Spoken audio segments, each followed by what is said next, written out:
Disclaimer. Ang mga usapan o kwentuhan na inyong mapapanood ay pawang for informational and entertainment purposes only, using artificial intelligence. Kung meron man kayong mga critical na concerns ay mainam na kumonsulta sa mga eksperto o otoridad. Mag-check for errors o mag-verify kung tama. Sino ba si Bill Gates? Si Bill Gates ay isang kilalang tagapagtatag ng Microsoft Corporation, isang kumpanya na naging pangunahing tanyag sa pagdevelop ng software tulad ng Windows Operating System at Microsoft Office Suite. Ipinanganak noong Oktubre 28, 1955, si Gates ay naging isa sa mga pinakamayaman at pinakamaimpluwensyang tao sa mundo bilang isa sa mga tagapagtatag ng Microsoft. Bukod sa kanyang tagumpay sa larangan ng teknolohiya at negosyo, nakilala rin si Gates sa kanyang pagiging philanthropist. Kasama ang kanyang asawa, Melinda Gates, itinatag niya ang Bill & Melinda Gates Foundation, isang organisasyon na nakatuon sa mga suliraning pangkalusugan, edukasyon at kapakanan ng mga mahihirap sa buong mundo. Ano ang naging mga pangarap ni Bill Gates noong siya ay bata pa? Paano niya ito naabot? Noong si Bill Gates ay bata pa, isa sa kanyang pangarap ay maging isang matagumpay na negosyante at inovator sa larangan ng teknolohiya. Mahalaga sa kanya ang paglikha ng mga bagay na may positibong epekto sa mundo. Isang pangarap din niya na maging mayaman para magkaroon ng kakayahan na magbigay ng tulong sa ibang tao.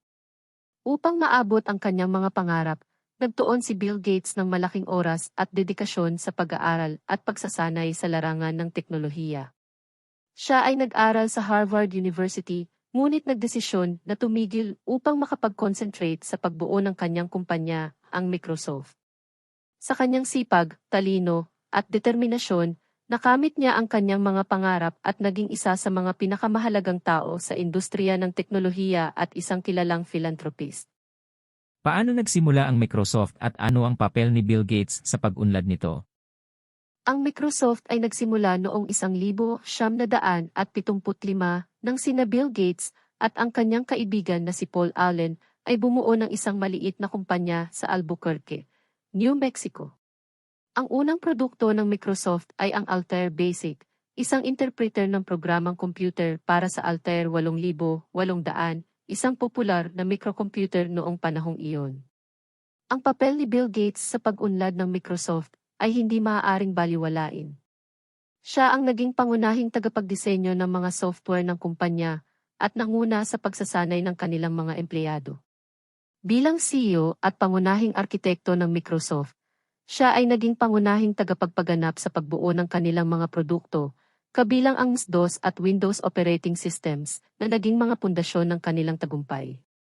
Bukod sa teknikal na aspeto, si Gates din ang nanguna sa mga negosasyon ng Microsoft sa pakikipag-ugnayan sa iba't ibang kumpanya at sa pagpapalawak ng kanilang negosyo sa buong mundo. Ang kanyang pamumuno at pangunahing papel sa pagbuo at pagpapalawak ng Microsoft ay naging pangunahing dahilan sa tagumpay ng kumpanya bilang isa sa mga pinakamalaking software corporations sa buong mundo. Ano ang pinakamalaking hamon na hinarap ni Bill Gates habang binubuo ang kanyang kumpanya? Paano niya ito nalampasan? Isa sa pinakamalaking hamon na hinarap ni Bill Gates habang binubuo ang kanyang kumpanya ay ang laban para sa karibalidad sa industriya ng teknolohiya, partikular na sa larangan ng operating systems para sa personal computers. Noong mga unang yugto ng Microsoft, ang kanilang pinakamalaking kakumpetensya ay ang IBM, isang kilalang tagagawa ng computer. Sa kalaunan, ang IBM ay nagsimula na gumamit ng operating system ng Microsoft sa kanilang mga computer, na nagbukas ng pinto para sa mas malawak na paggamit ng Microsoft Windows. Ngunit ang pinakamalaking hamon ay dumating noong 1970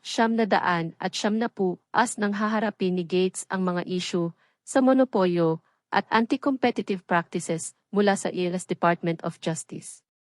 Pinatunayan ng kaso na pinangunahan ng DOJ na ang Microsoft ay nagpapatupad ng mga anti-competitive na patakaran upang pigilan ang mga kakumpetensya at mapanatili ang kanilang dominasyon sa merkado ng software.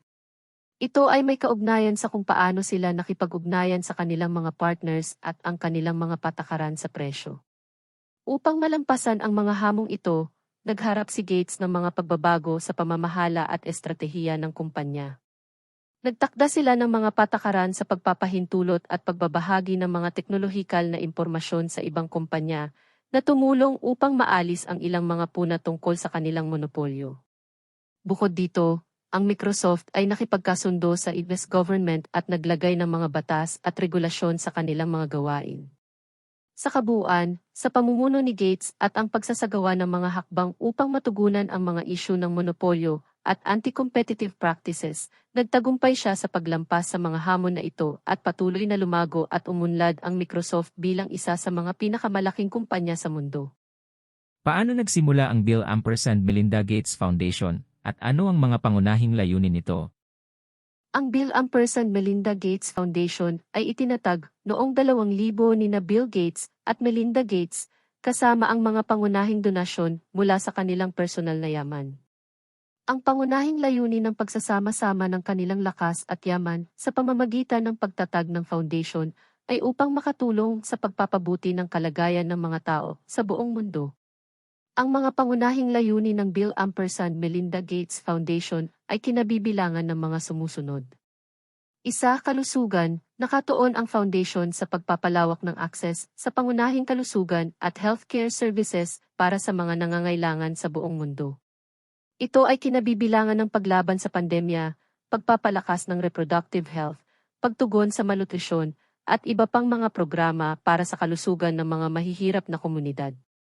2, edukasyon, layunin ng foundation na magkaroon ng pantay-pantay na akses sa edukasyon para sa lahat, na naglalayong mapabuti ang kalidad ng edukasyon at mapalakas ang mga sistema ng edukasyon sa mga lugar na may kakulangan dito. 3, pagpapaunlad ng lipunan, nagsusumikap ang foundation na tugunan ang mga pangunahing suliranin sa lipunan tulad ng kahirapan, kawalan ng trabaho at kawalan ng pantay na oportunidad. Ito ay naglalayong palakasin ang mga komunidad at magkaroon ng sustainable na pag-unlad. 4, pangangalaga sa kalikasan. Isinusulong din ng foundation ang pangangalaga sa kalikasan at pagtugon sa climate change sa pamamagitan ng pagpapalakas ng mga programa para sa environmental conservation at sustainable development. Sa pamamagitan ng mga proyektong pangkalusugan, edukasyon, lipunan, at pangangalaga sa kalikasan, ang Bill & Melinda Gates Foundation ay patuloy na nagsusumikap na magdulot ng positibong pagbabago sa buhay ng maraming tao sa buong mundo. Ano ang mga prinsipyo o paniniwala sa buhay na nagtulak kay Bill Gates na maging isang aktibong philanthropist? Ang pagiging aktibong philanthropist ni Bill Gates ay salamin ng kanyang mga paniniwala at prinsipyo sa buhay na nagtulak sa kanya na magbigay at makatulong sa iba. Narito ang ilan sa mga pangunahing prinsipyo at paniniwala na nagtulak kay Bill Gates na maging isang aktibong philanthropist. 1, pananaw sa pangmatagalang epekto. Naniniwala si Bill Gates sa kapangyarihan ng pangmatagalang solusyon sa mga pandaigdigang suliranin. Sa halip na magbigay ng pansamantalang lunas, siya ay nakatuon sa pagtuklas at pagsusulong ng mga solusyon na magdudulot ng pangmatagalang epekto at pagbabago sa lipunan. 2, pang-unlad at inobasyon. Bilang isang tagapagtatag ng Microsoft, ang pang-unlad at inobasyon ay naging bahagi ng kanyang DNA. Sa kanyang pamamahala sa Bill & Melinda Gates Foundation, itinutulak niya ang pang-unlad at inobasyon sa mga programa at proyekto upang masiguro na ang kanilang mga solusyon ay epektibo at makabuluhan. 3, pantay-pantay na access. Isang malaking prinsipyo sa buhay ni Gates ay ang kahalagahan ng pantay-pantay na access sa mga pangunahing pangangailangan tulad ng edukasyon, kalusugan, at oportunidad. Ipinagtatanggol niya ang karapatan ng lahat na magkaroon ng pantay na access sa mga ito, lalo na ang mga pinakamahihirap at pinakakapos sa lipunan. 4, mabuting pamumuno. Naniniwala si Gates sa kapangyarihan ng mabuting pamumuno at pagbibigay halaga sa kakayahan ng pamahalaan at pribadong sektor na magdulot ng positibong pagbabago sa lipunan. Bilang isang aktibong philanthropist, nagtutulungan sila ng kanyang asawa na magsagawa ng mga programa at proyekto na may malaking epekto sa komunidad. 5, pag-aaral at pagbabago. Patuloy na nag-aaral si Gates tungkol sa mga pandaigdigang suliranin at solusyon na maaaring makatulong na malutas ang mga ito. Sa pamamagitan ng pag-aaral at pagbabago, Sinisikap niyang magbigay ng mga solusyon na may malaking potensyal na magdulot ng positibong pagbabago sa mundo. Sa kabuuan, ang mga paniniwala at prinsipyong ito ay nagtulak kay Bill Gates na maging isang aktibong philanthropist na naglalayong magdulot ng positibong pagbabago at pag-asa sa buhay ng maraming tao sa buong mundo. Paano niya hinahati ang kanyang oras sa pagiging isang negosyante at isang philanthropist? Ang paghati ng oras ni Bill Gates sa pagiging isang negosyante at isang philanthropist ay isang mahalagang aspeto ng kanyang pamumuhay. Bagamat maaaring tila magkaiba ang dalawang larangan, sinusubukan ni Gates na pag-isahin ang kanyang mga gawain sa pamamagitan ng maayos na pagpaplano at pagpapasya. Isa, pagtatayo ng sistema. Si Gates ay kilala sa kanyang pagiging organisado at sistemado. Gumagamit siya ng mga teknolohiya tulad ng mga kalendar at scheduling tools upang masiguro na ma-maximize niya ang kanyang oras sa pagganap ng kanyang mga tungkulin bilang negosyante at philanthropist. Dalawa, delegasyon ng responsibilidad. Bilang isang negosyante at pangunahing arkitekto ng Microsoft, nagkaroon si Gates ng kakayahan na mag-delegate ng mga responsibilidad sa kanyang mga tauhan at executive team. Sa ganitong paraan, nakakapaglaan siya ng oras upang mas makapag-focus sa kanyang mga gawain bilang philanthropist. Tatlo, pagpaplano ng prioridad. Mahalaga sa kanya ang pagbibigay ng prioridad sa mga gawain na may pinakamalaking epekto at importansya. Pinipili niya kung aling mga proyekto sa negosyo at sa philanthropy ang dapat bigyan ng kanyang oras at pansin. Apat, multitasking. Bagaman hindi perpekto ang multitasking, nagagawa ni Gates na gawin ang ilang mga gawain sa parehong oras. Halimbawa, maaari siyang makipagpulong sa mga kasosyo sa negosyo habang nagbibigay ng oras sa mga proyektong pang-philanthropy. 5. Time management. Mahusay si Gates sa pagtukoy ng mga time blocks kung saan nakalaan ang kanyang oras para sa tiyak na gawain. Sa pamamagitan ng maayos na pamamahala ng kanyang oras, nagagawa niyang balansehin ang kanyang pagiging negosyante at philanthropist. Sa pangkalahatan, ang pagiging epektibo ni Gates sa paghati ng kanyang oras sa pagiging isang negosyante at isang philanthropist ay nagmumula sa kanyang kakayahan sa pamamahala ng oras at pagpaplano ng maayos. Ang kanyang dedikasyon at determinasyon na magkaroon ng positibong epekto sa mundo ay nagtutulak sa kanya na maging produktibo at maging bahagi ng mga makabuluhang gawain sa parehong larangan. Ano ang mga naging kontribusyon ni Bill Gates sa larangan ng teknolohiya at pag-unlad ng mundo? Bill Gates ay nagkaroon ng maraming malaking kontribusyon sa larangan ng teknolohiya at pag-unlad ng mundo. Narito ang ilan sa mga pangunahing kontribusyon niya. Isa, Microsoft Corporation. Bilang co-founder ng Microsoft, si Bill Gates ay naglaro ng pangunahing papel sa pag-unlad ng mga software at teknolohiya na bumago sa mundo ng computer. Ang mga produkto tulad ng MS-DOS at Windows operating systems ay nagbigay daan sa pagdami at pagkakapare-pareho ng mga computer sa buong mundo. Dalawa, Personal Computer Revolution. Ang tagumpay ng Microsoft ay nagtulak sa Personal Computer Revolution na nagbago ng paraan kung paano tayo gumagamit ng teknolohiya sa araw-araw na buhay. Sa tulong ng mga produkto ng Microsoft, ang computer ay naging mas abot kaya, mas madaling gamitin, at mas kapaki-pakinabang para sa mga tao sa iba't ibang larangan. Nabanggit mo ang Personal Computer Revolution bilang isa sa mga kontribusyon niya sa larangan ng teknolohiya. Naalala ko pa noong in my late 20s or early 30s, bago lang noon talaga ang personal computer. Talaga namang tuwang-tuwa ako noon nung una ako makagamit ng personal computer sa trabaho. Na-amaze talaga ako.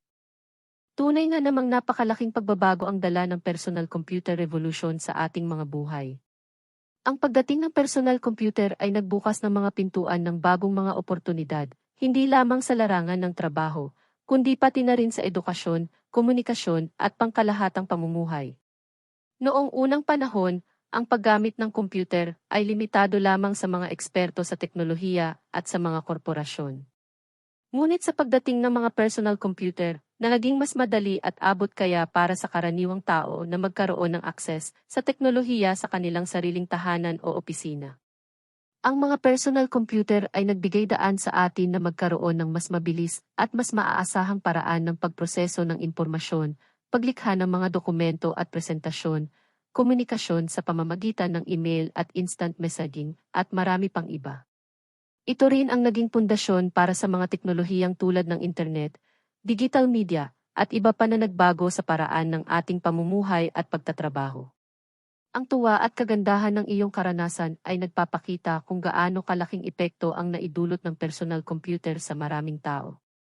Sa pamamagitan ng pagpapalawak ng akses sa teknolohiya, mas malawak ang mga oportunidad at mas naging maginhawa ang buhay para sa marami sa atin. Tunay nga. Kaya pinangarap ko talaga na magkaroon ako ng personal computer sa bahay. Kaya yun nakabili ako at nagkaroon nga ako sa bahay ng personal computer. Napakasaya naman siguro ng pakiramdam na magkaroon ng personal computer sa iyong sariling tahanan. Ang pagkakaroon ng personal computer ay hindi lamang isang kagiliw-giliw na pribilehiyo, kundi isang napakahalagang kasangkapan sa pagtupad ng mga gawain, pagsasagawa ng mga proyekto, at pagsasanay sa mga bagong kasanayan. Sa pagkakaroon mo ng personal computer sa iyong bahay, nagbukas ka ng mga pintuan sa mas maraming mga oportunidad para sa sarili mong pag-unlad at pagpapalawak ng iyong kaalaman at kasanayan. Maaari kang mag-aral ng bagong mga bagay, magbasa ng mga libro at artikulo, makipag-ugnayan sa mga kaibigan at kapamilya sa ibang lugar, at maging produktibo sa maraming iba pang mga paraan. Bilang isang tagapagtatag ng teknolohiya, ang personal computer ay maaaring maging isang tool para sa iyong personal na pag-unlad at paglago. Huwag mong kalimutan na patuloy na palakasin ang iyong mga kaalaman at kasanayan sa pamamagitan ng paggamit ng iyong personal computer at pag-explore sa mga bagong posibilidad na ito nagbubukas. Talaga namang napakasaya at makabuluhan ng pagkakaroon ng isang personal computer sa iyong tahanan. Okay. O sige, pakituloy na lang yung iba pang mga naging kontribusyon ni Bill Gates. 3. Philanthropy through the Bill & Melinda Gates Foundation. Ang Bill & Melinda Gates Foundation, na itinatag ni Bill Gates at kanyang asawa, ay naglaan ng milyon-milyong dolyar sa mga proyekto at programa sa buong mundo upang labanan ang kahirapan, palakasin ang kalusugan, mapalawak ang akses sa edukasyon, at iba pa. Ang kanilang philanthropic efforts ay may malaking epekto sa mga mahihirap na komunidad at sa pandaigdigang lipunan. 4. Investment sa &D. Si Bill Gates ay naglaan din ng malaking halaga ng kanyang yaman sa pananaliksik at pag-unlad sa iba't ibang larangan ng teknolohiya. Ang kanyang investment ay nagtulak sa pag-unlad ng mga bagong teknolohiya tulad ng artificial intelligence, renewable energy, at iba pang mga mahahalagang sektor. 5. Tech advocacy. Bilang isang tagapagtaguyod ng teknolohiya, si Gates ay naging boses sa mga usapin tulad ng edukasyon sa STEM, science, technology, engineering, at mathematics, cybersecurity, at digital inclusion. Ang kanyang pangangalakal at pangangatuwiran ay nagtulong na mapabuti ang kalidad at akses sa teknolohiya sa buong mundo. Sa kabuuan, ang mga kontribusyon ni Bill Gates sa larangan ng teknolohiya at pag-unlad ng mundo ay naging malaki at nagdulot ng positibong epekto sa milyon-milyong tao sa buong planeta. Paano niya pinangasiwaan ang kanyang personal na pag-unlad habang nasa pwesto ng kapangyarihan at kayamanan? Si Bill Gates ay kilala sa kanyang malakas na pamumuno at kakayahan sa pamamahala ng kanyang personal na pag-unlad habang nasa pwesto ng kapangyarihan at kayamanan. Narito ang ilang paraan kung paano niya ito pinangasiwaan. 1. Time management. Si Gates ay isang mahusay na tagapamahala ng oras. Gamit ang mga teknolohiya at sistema ng pagpaplano, nagagawa niyang maglaan ng tamang oras para sa kanyang mga personal na interes, tulad ng pag-aaral, pamilya, at mga personal na gawain, kahit na mayroon siyang maraming responsibilidad sa kanyang negosyo at philanthropy. 2. Work-life balance. Bagaman naging abala si Gates sa kanyang mga negosyo at mga gawain sa philanthropy, sinisiguro niyang may oras pa rin siya para sa kanyang pamilya at personal na pagpapahinga. Pinahahalagahan niya ang pagkakaroon ng balansing buhay at pagtutok sa iba't ibang aspeto ng kanyang buhay. 3. Pananatili ng kalusugan. Sa kabila ng kanyang mga responsibilidad, hindi niya pinabayaan ang kanyang kalusugan. Si Gates ay naglaan ng oras para sa pisikal na ehersisyo at pagsunod sa isang malusog na lifestyle upang mapanatili ang kanyang katawan at isipan sa maayos na kondisyon. 4. Pagpapatuloy ng pag-aaral. Sa kabila ng kanyang tagumpay, nanatili si Gates bilang isang lifelong learner. Patuloy niyang inaaral at sinusubukan ang mga bagong konsepto at ideya sa larangan ng teknolohiya, pang-ekonomiya, at lipunan upang mapanatili ang kanyang katalinuhan at kasanayan. 5. Pagbabahagi ng karunungan. Si Gates ay hindi lamang nagpapalawak ng kanyang kaalaman, ngunit aktibong naghahatid din ng kanyang kaalaman sa iba sa pamamagitan ng mga aklat, artikulo, at mga pampublikong pag-uusap. Ipinapakita niya ang halaga ng pagtuturo at pagbabahagi sa iba sa pamamagitan ng kanyang mga gawain at advokasya. Sa kabuuan, si Bill Gates ay isang modelo ng epektibong pamamahala ng personal na pag-unlad habang nasa pwesto ng kapangyarihan at kayamanan. Sa pamamagitan ng kanyang diskarte sa pamamahala ng oras, pagpapahalaga sa work-life balance, pangangalaga sa kalusugan, pagpapatuloy ng pag-aaral at pagbabahagi ng karunungan, nagtagumpay siyang mapanatili ang kanyang personal na pag-unlad habang nagtatagumpay sa kanyang mga layunin at misyon sa buhay. Ano ang mga aral na maaaring matutunan ng mga kabataan mula sa karanasan at pamumuhay ni Bill Gates? Ang mga kabataan ay maaaring matuto ng maraming aral mula sa karanasan at pamumuhay ni Bill Gates. Narito ang ilan sa mga ito. 1. Pagiging determinado. Ang kwento ni Bill Gates ay nagpapakita kung paano ang determinasyon at sipag ay mahalaga sa pag-abot ng iyong mga pangarap. Kahit na mayroong mga hamon at pagsubok, hindi siya sumuko at patuloy na nagtrabaho ng husto upang maabot ang kanyang mga layunin. 2. Pananaw sa pag-aaral. Si Gates ay isang malaking taga-suporta ng edukasyon at pag-aaral. Ang kanyang halaga sa patuloy na pag-aaral at pag-unlad ay nagpapakita kung gaano kahalaga ang kaalaman at kasanayan sa pag-abot ng tagumpay sa buhay. 3. Pagiging pangunahing tagapagtatag. Ang pagtatag ni Gates ng Microsoft ay nagpapakita ng kahalagahan ng pagiging tagapagtatag at pagiging inovator. Ipinakita niya kung paano maaaring maging matagumpay sa pamamagitan ng paglikha ng mga bagong produkto at serbisyo na makakatulong sa iba. 4. Kalusugan at well-being. Bagaman may mga maraming responsibilidad, pinahalagahan ni Gates ang kalusugan at well-being. Ipinapakita niya na ang pag-aalaga sa sarili ay mahalaga rin sa pag-abot ng tagumpay sa anumang larangan. 5. Pananagutan sa lipunan. Ang pagtatag ng Bill & Melinda Gates Foundation ay nagpapakita ng kahalagahan ng pagtulong sa iba at pagbibigay balik sa lipunan. Ipinapakita ni Gates na ang tunay na tagumpay ay hindi lamang tungkol sa personal na yaman kundi pati na rin sa kakayahan na makatulong sa iba at makagawa ng positibong pagbabago sa mundo. Sa kabuuan, ang kwento at pamumuhay ni Bill Gates ay nag-aalok ng maraming inspirasyon at aral na maaaring pag-aralan at tularan ng mga kabataan sa kanilang sariling paglalakbay tungo sa tagumpay at kaganapan sa buhay. Sa iyong palagay, ano ang legacy na nais ni Bill Gates na maiwan sa mundo? Sa aking palagay, isa sa pangunahing legacy na nais ni Bill Gates na maiwan sa mundo ay ang positibong epekto sa buhay ng maraming tao sa pamamagitan ng kanyang mga kontribusyon sa larangan ng teknolohiya, edukasyon, kalusugan, at philanthropy. Gusto ni Bill Gates na maalala siya bilang isang tao na hindi lamang nagtagumpay sa negosyo, kundi pati na rin sa pagiging isang aktibong tagapagtaguyod ng makabuluhang pagbabago sa lipunan. Sa pamamagitan ng kanyang halaga sa pangmatagalang solusyon, pang-unlad at pantay-pantay na akses sa mga pangunahing pangangailangan, nais niya na maiwan ang mundo na mas mabuti at mas makatarungan para sa lahat.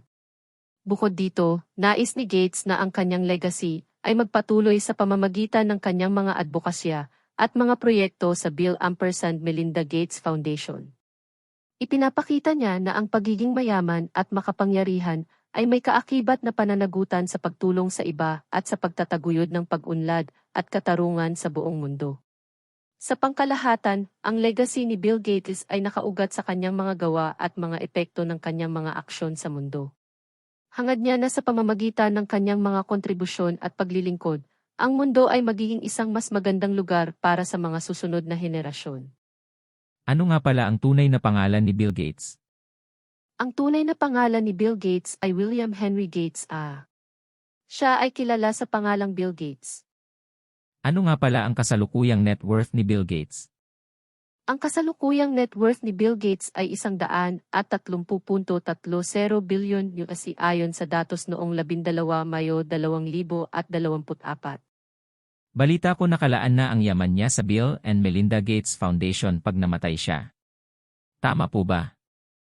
Tama, ang malaking bahagi ng yaman ni Bill Gates ay nakalaan para sa Bill and Melinda Gates Foundation. Ang foundation na ito ay isa sa pinakamalaking donor organizations sa buong mundo na may focus sa kalusugan at mga developmental goals. Sa kabila ng kanilang hiwalayan, sinabi ng mag-asawang Gates na patuloy pa rin ang kanilang trabaho sa foundation. Si Bill Gates, bilang co-chair ng foundation, ay nagbibigay ng direksyon at nag-apruba ng mga estratehiya para sa Foundation Cube. Si Melinda Gates naman ay nagbitiw na sa kanyang posisyon sa foundation, ngunit itinago niya ang $12.5 bilyon para sa kanyang patuloy na trabaho sa pagsuporta sa mga kababaihan at pamilya. Sa kabuuan, ang Gates Foundation ay nagbigay na ng $77.6 bilyon na halaga ng mga grants sa loob ng 3 dekada ng kanilang operasyon. Ang galing naman. Sana all.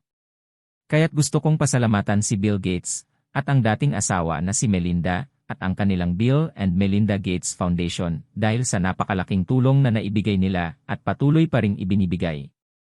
Saludo ako sa inyo. Unay ngang kahanga-hanga ang buhay ni Bill Gates at ang kanyang naging kontribusyon sa larangan ng teknolohiya at ang kanyang foundation ngayon na nakakatulong sa karamihan. Maraming salamat ulit sa pagbahagi mo sa amin tungkol sa buhay niya.